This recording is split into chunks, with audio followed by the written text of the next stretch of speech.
नमस्कार. आज आपण एका अशा भन्नाट ऑनलाईन बिझनेसबद्दल बोलूया जिथे दुकान भाड्याने घ्यायची गरज नाही, घरात मालाचा ढिगारा करून ठेवायची गरज नाही आणि अगदी कमी पैशात याची सुरुवात करता येते. हो, आपण 2026 साठी ड्रॉपशिपिंग व्यवसायाची संपूर्ण माहिती पाहणार आहोत. जरा विचार करा, एक ऑनलाईन दुकान पण त्यात एकही वस्तू स्टॉकमध्ये नाही. पारंपरिक व्यवसायातली हीच तर सगळ्यात मोठी डोकेदुखी असते, नाही का? पण असं काही खरंच शक्य आहे का? आणि थांबा, फक्त स्टॉक्स नाही तर सुरुवातीला लागणारी गुंतवणूक पण अगदी कमी. म्हणजे जिथे दुकान थाटायला लाखो रुपये लागतात तिथे हा व्यवसाय अगदी छोट्या बजेटमध्ये सुरू होऊ शकतो. तर या सगळ्या प्रश्नांचं एकच उत्तर आहे आणि त्या बिझनेस मॉडेलचं नाव आहे ड्रॉप शिपिंग. चला तर मग आता आपण नीट समजून घेऊया की हे ड्रॉपशिपिंग नक्की आहे तरी काय आणि ते काम कसं करतं. सोप्या भाषेत सांगायचं तर ड्रॉप शिपिंग म्हणजे एक असं ऑनलाईन दुकान चालवण्याचा मॉडेल आहे जिथे आपण वस्तू विकतो पण ती वस्तू आपल्याकडे नसतेच. ती थेट सप्लायरकडून म्हणजे पुरवठादाराकडून ग्राहकाकडे पाठवली जाते. याचा अर्थ काय? तर आपल्याला ते प्रॉडक्ट स्वतः हाताळायची गरजच पडत नाही. आपलं काम फक्त मार्केटिंग आणि सेल्सवर लक्ष देणं. आता हे सगळं ऐकून कदाचित थोडं कॉम्प्लिकेटेड वाटू शकतं, पण विश्वास ठेवा, ही प्रोसेस खूपच सोपी आहे. आपण ती 5 सोप्या स्टेप्समध्ये समजून घेऊया. ओके, तर पहिली स्टेप, शॉपिफाय किंवा वूकॉमर्स सारख्या प्लॅटफॉर्मवर आपलं स्वतःचं एक ऑनलाईन दुकान तयार करायचं. दुसरी स्टेप, इंडिया मार्ट किंवा मिशो सारख्या ठिकाणाहून एक चांगला सप्लायर शोधायचा. तिसरी स्टेप, त्या सप्लायरची उत्पादनं आपल्या दुकानात लिस्ट करायची. चौथी आणि सगळ्यात महत्त्वाची स्टेप, जेव्हा एखादा ग्राहक आपल्या दुकानातून ऑर्डर देतो तेव्हा 5वी स्टेप आपोआप होते, म्हणजे तो सप्लायर ते प्रोडक्ट थेट ग्राहकाच्या पत्त्यावर पाठवून देतो. बघा किती सोपं आहे. आता प्रश्न येतो पैशांचा. यात नफा कसा होतो? चला एक उदाहरण बघूया. समजा एक प्रॉडक्ट तुम्हाला सप्लायरकडून मिळतोय 500 रुपयांना. आपण ते आपल्या वेबसाईटवर विकतोय 999 रुपयांना. तर प्रत्येक विक्रीमागे सरळ 499 रुपये आपल्या खिशात. अर्थात यात जाहिरातींचा खर्च वडे असतो, पण तरीही मार्जिन खूप चांगला आहे. ठीक आहे, प्रोसेस तर समजली, पण या व्यवसायात यशस्वी होण्याचं खरं सिक्रेट काय आहे? तर ते आहे योग्य प्रॉडक्ट निवडणं. आपण काय विकतो या एका गोष्टीवर सगळं काही अवलंबून आहे. मग हे विनिंग प्रॉडक्ट ओळखायचं कसं? यासाठी 3 गोष्टी लक्षात ठेवा. 1. ते लोकांची एखादी खरीखुरी समस्या सोडवणारं असावं.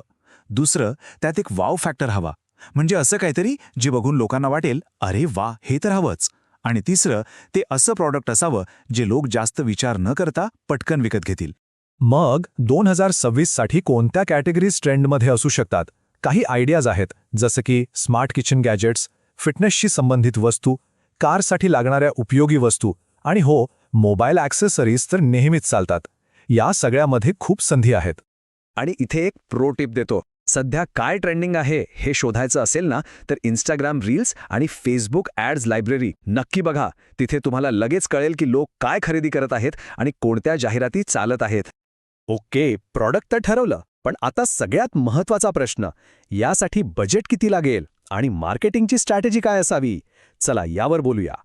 तर साधारणपणे किती खर्च येऊ शकतो याचा हा एक अंदाज आहे. बघा, वेबसाईट बनवण्यासाठी साधारण 2-3 हजार रुपये, एक डोमेन नेम घेण्यासाठी 800 रुपये आणि सगळ्यात मोठा खर्च असतो तो म्हणजे जाहिरातींवर.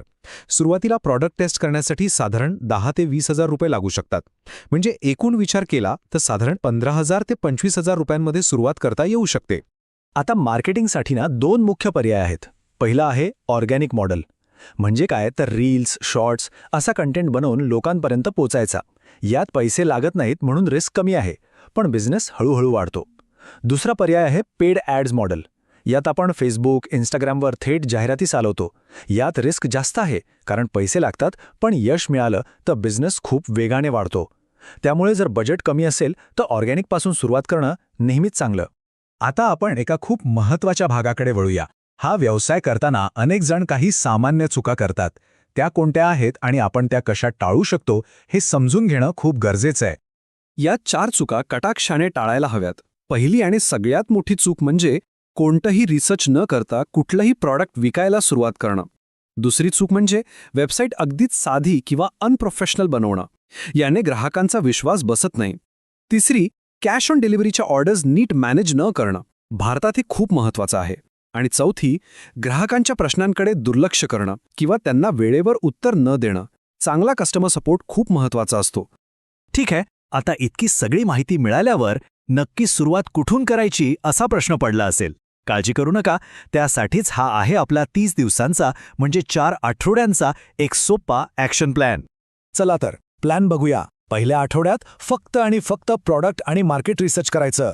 दुसऱ्या आठवड्यात आपलं ऑनलाईन स्टोअर बनवून तयार ठेवायचं.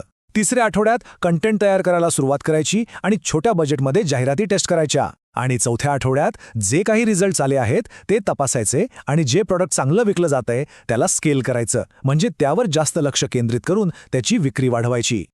तर मग या सगळ्याचं सार काय? ड्रॉप शिपिंग हे मॉडेल सोपं आहे, पण त्यात सातत्य लागतं. हे काही गेट रिच क्विक स्कीम नाही आहे. इथे यशस्वी व्हायचं असेल तर रोज थोडे थोडे प्रयत्न करणं खूप गरजेचं आहे. आणि जाता जाता एक विचार, फक्त ड्रॉपशिपिंगच नाही तर कोणताही ऑनलाईन व्यवसाय यशस्वी करण्यासाठी सातत्य म्हणजेच कन्सिस्टन्सी हीच ती शेवटची आणि सगळ्यात महत्त्वाची पायरी असते का? यावर विचार करायला हरकत नाही.